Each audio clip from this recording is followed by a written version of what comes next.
Welcome, fellow bookworms, to Tibbers Den. My name is Whitney, and this, if you're new here, is Nidra. She always just likes to hang out with me while I'm filming. But today we have another Monday Musings. So I'm going to go ahead and go over my wrap up for last month, and then I'll talk about the books I read this past week and what I have upcoming. So let's go ahead and get right into the stats for last month.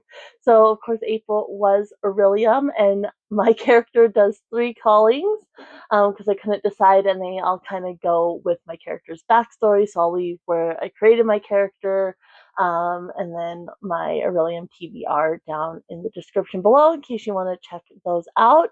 But because I have 3 callings, I obviously need to read a lot of books, and I was very successful in April. I'm so happy. So I ended up reading a total of 19 books. 17 of those were for the calling. I had an extra book, and then I did read my guild. I'm part of the Archivist, their guild club read. So 19 books total. I did not DNF any. Physically, I read 18. I did not have any ebooks, and I had one that was audiobook. My page count was 5,981, and I listened to 12 hours and 9 minutes via audio. And then average per day, I read 199.36 pages per day and 24.3 minutes per day was how it would average out over the course, but obviously it fluctuated, especially with the audiobook. I listened to that in like 2 days. So there's that. I read 18 fiction, 1 nonfiction. 2 of my reads were rereads. My top moods, I had 10 adventurous, 9 mysterious, and 7 dark. Genres, again, these overlap, so there's more than what I read, of course, but I had 6 that fit fantasy, 5 young adult, 5 romance, 5 mystery, 5 contemporary, 3 middle grade, 2 dystopian, 2 thriller, 2 science fiction, 2 historical, 1 classics, 1 literary, 1 horror, and 1 hell. So yeah, it was really a great month of reading. I was a little worried because the first 2 weeks were very slow. I struggled with some of the books, but I was able to pull it out the last 2 weeks. And what was nice was it wasn't just like I read a lot, but I was also doing other things. Like that was one of my big goals this year, is to have other hobbies and focus on other things and not just read. And been able to accomplish that this past month, still reading a lot, getting a lot read, but doing other hobbies and doing other things besides just reading. So very happy with that. I'll go ahead and go through star ratings real quick, what I read from worst to my favorite, and then I do have a top 3. So I did not have any DNFs, like I said, which for my purposes, I put DNFs as 1 stars. I did have 1 2-star read, and that was An Acceptable Time by Madeline Lingle. I'm not going to talk about why they got these star ratings because I talked about these books in my Monday Musings. So if you're interested in any of these books, you can just go back through the Monday Musings from the past month.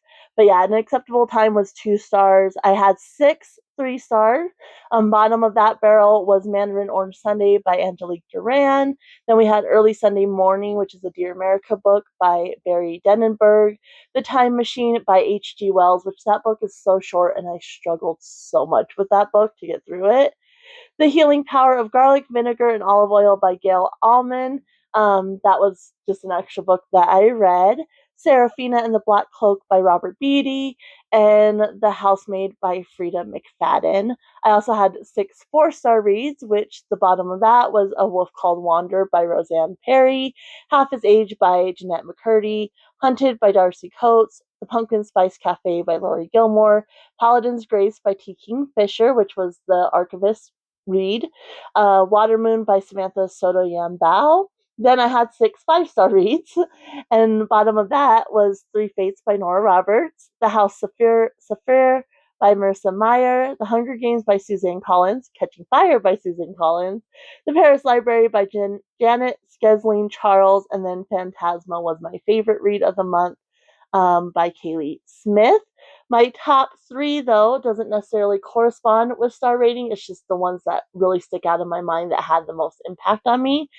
Top of the month was Watermoon by Samantha Sotto Yambao. Even though I only gave it 4 stars, I loved the concept of it where she owns this pawn shop where people pawn choices and kind of their regrets. I absolutely love that concept. I love the whimsy of the other world and kind of combined with our male main character and his like scientific logical brain and him trying to like adjust to it. Absolutely love that. And I like that they were kind of on the run from this danger and that searching, questing element as well. Like, absolutely adored that. Number two was The Paris Library by Janet Skeslien Charles. I liked that it felt very slice of life, even though it was in wartime. I like that it really focused on the importance of books in wartime as well. I really like that aspect, and I like the way it circled back around because yeah, because you have her timeline, Odile's timeline, and then you're going Montana, and her Odile's neighbor. We're following her in Montana in the 80s. And I like how at the end of Odile's timeline it kind of circles back and ties it all together. I really enjoyed that. Then for number three, I actually put Half His Age. Um, and for that one, I really like kind of like the psychology and morality, that conversation that can be had there of the relationship because it's, she's underage, it's student teacher, and then he's also married, so you have that, she's the other woman aspect, which shows parallels between that, even though, and Mandarin Orange Sunday, even though, she's a high school student underage, and then in Mandarin Orange Sunday, they're both adults, but there still was a parallel as far as the other woman and how that affected both of our main characters in those books. I liked her kind of search for happiness. Like she was just searching for something to make her happy. And so when she was down, like she tried to find happiness in this relationship, but she also would binge shop. And I really liked that kind of aspect to it.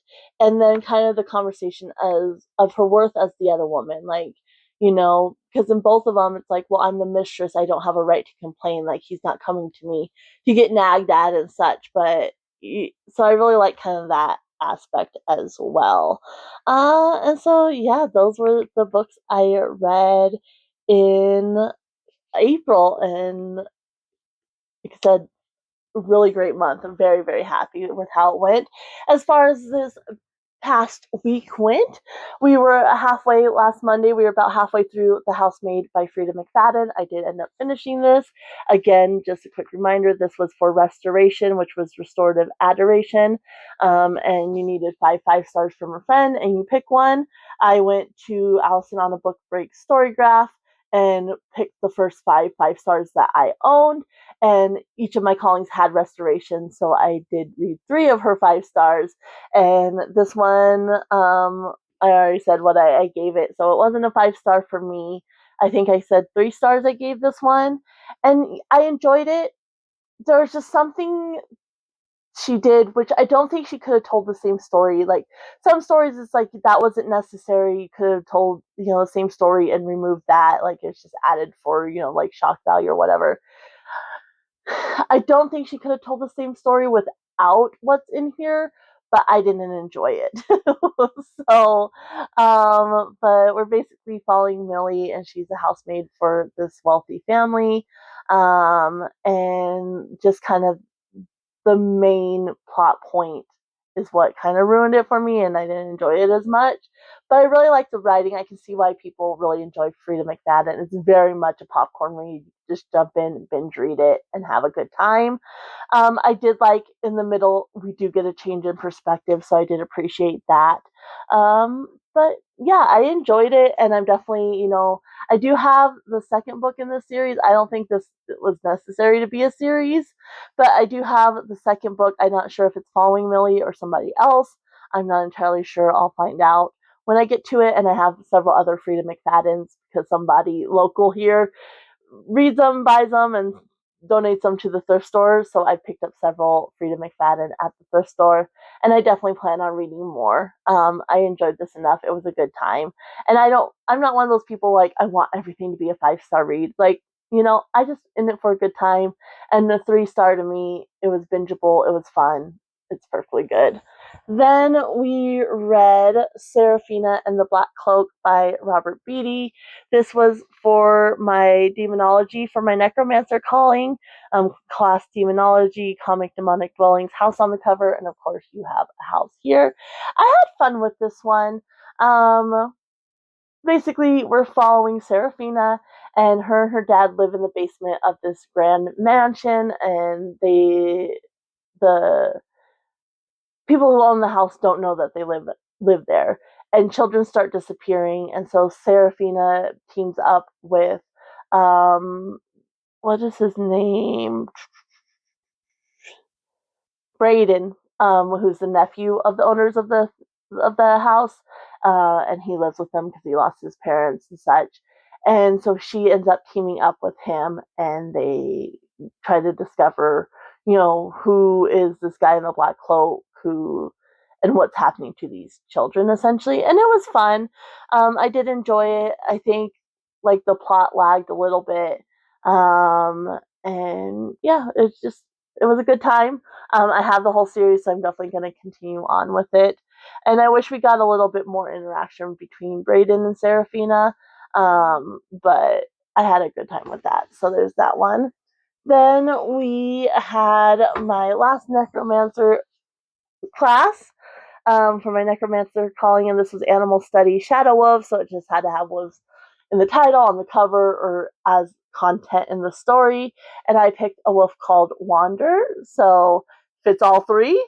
And basically, this is a fictional story, but it's based on a real wolf, named OR7, often called Journey, who was a wild wolf who traveled 1,000 miles across the Pacific Northwest. So it's based on him, but it's fictional. It's told from in the mindset of the wolf. And so we're following Wander, and he basically gets separated from his pack and has to go on the run, and just his adventures on the run. It did get a little bit repetitive in the middle as far as like his thoughts and situations that were happening and such. So it did get a little repetitive at the middle, and at the same time, it didn't really capture just how far he traveled inside the book. But I did enjoy it. I love animal stories. When I was a kid, I would have eaten this up, and yeah, I had a good time. It got a little repetitive, a little stale in the middle, and I do think the author anthropomorphized him a little bit too much at points. Like made his thoughts like more human than they really would have been. But it's still a great time and great for any kids that love animals. I think they would really enjoy that. Then, of course, we had the Archivist's Choice, to read, and that was Paladin's Grace by Kingfisher. So this was my last read of the month, and I was able to get it done. I was so happy. And yeah, 4 stars on this. I enjoyed it. Not as much as I've enjoyed some other Kingfisher. There's kind of 2 mysteries in here, one of which is definitely going to carry through the series, so I can understand why that wasn't at the forefront, but the other one really wasn't at the forefront. It's very slow burn between our characters as far as the romance element.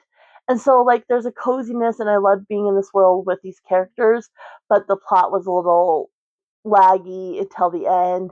And if it had focused, because like I don't mind a romance being slow or anything like that, but because that's slow, and then you're not really focusing on the mysteries at all, like they're just kind of here and there until the very end. Like it just kind of lags. So that's what made it a 4 star for me. But I can't wait to read the others in the series. I do really like T. Kingfisher's writing. And then my last read of this week, which was my first read for May, was Mockingjay by Suzanne Collins. Of course, I read the other 2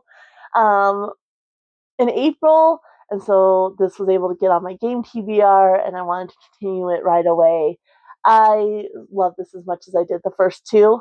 I think I enjoyed the first 2 a little bit more because it had that game aspect, where this one's more focused on the rebellion. But I still really, really love this. I ended up giving it 5 stars as well. Definitely made me cry in the end. And here's the thing, like, I don't particularly like Katniss as a character. And for me personally, I don't mind disliking a character if it makes sense for the character. how they act and such. And I definitely felt like the way Katniss was, like it made sense for her character. And love triangle wise, I personally, like I saw like a couple reviews where it was mad at the love triangle and such, but to me, I think this you can understand, her confliction between the two characters. Like you can understand it. And so I actually enjoyed the love triangle in this one. I have seen the movies. I couldn't remember if I'd ever seen like the final movies, but I definitely have. I knew how it played out and such, but it definitely didn't have the familiarness of the first two, where it felt nostalgic and very familiar as I was reading them. This one wasn't quite like that. I knew how it played out, but it still felt really fresh. And so, yeah, I really enjoyed this. 5 stars, and it was my first read of May. So those are the 5 books, well, 4.5 books I read throughout the week. I do have 4 books that I want to read this week. I'm hoping to get to. So I only had 8 books on my May TBR game. And so I'm hoping I can read these next 4, and then I'll just have 3 left for next week for my game. And then I have a bunch of extras that I'm hoping I can get to. So the first one, these are all, well, 3 of these are priority. So 3 of them are for, well, Mockingjay was for Kim from Expedition Through Pages game. It was my free pick. And then the other 2 are also for the game.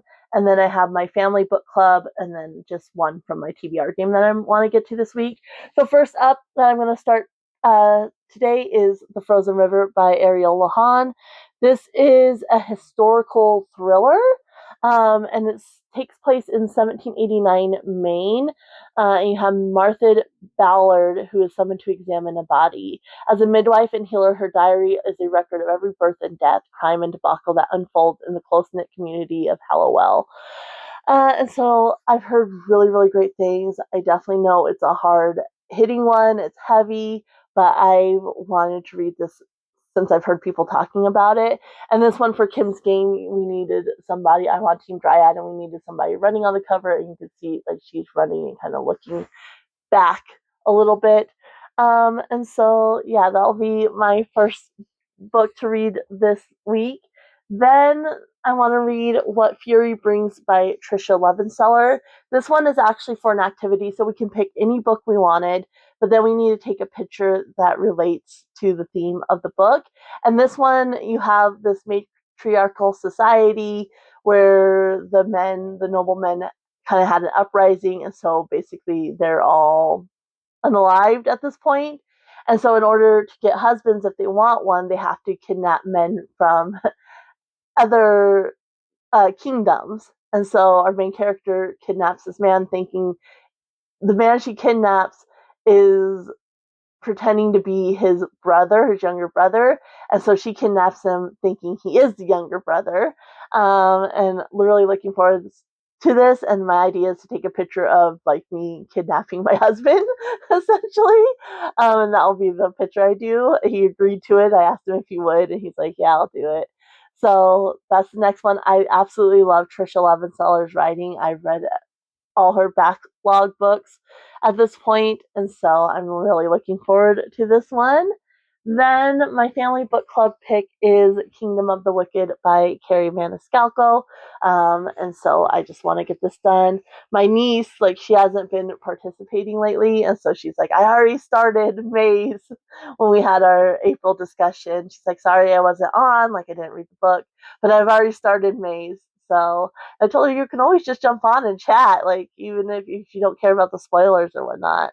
And so really looking forward to reading this, and then hopefully, since I'm reading it early on, it will stay in my brain. I'm pretty good about remembering stuff, so I can't remember names or anything, but I remember what happens. But looking forward, this has been on my shelves for a while now, so really looking forward to giving that a try. And then the other book that is just part of my game that I'm hoping to get to is Klara and the Sun by Kazuo Ishiguro. And this is like AI sci-fi. And this is one that's been on my radar for a while as well. And so very excited to get to it. And then that will leave one other AI sci-fi. I'm reading 2 of them this month. and 2 contemporary romances from my game for next week. And then like I got some new ones I bought. My husband got me 2, and then a continuation of the series I've read, Phantasma, and so I really want to get to the next one of that one. And then I found a book at the grocery store, and I got the second book in the duology, and then the book I found at the grocery store was like a companion to that. So I want to reread the first one and then read the other 2. So, so I have stuff for the rest of the month once I finish my game TBR. And I might do a roll for reads. I haven't quite decided yet. I might wait till June because after Orilium and such. But this is what I'm hoping to accomplish this week.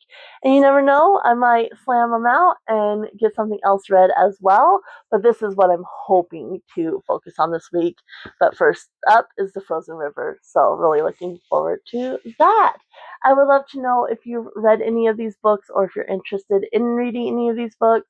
If you participated in Orilium, I would love to know how you did. If you didn't, I would just love to know a book that you read recently that you really enjoyed. If you just want to let me know you're here and you're helping to support the channel by commenting, you can always leave a rabbit or any type of animal emoji, maybe a wolf or a bird, for A Wolf Called Wander or the Hunger Games trilogy that I read this month. Well, yeah, this month, and then the first book in May.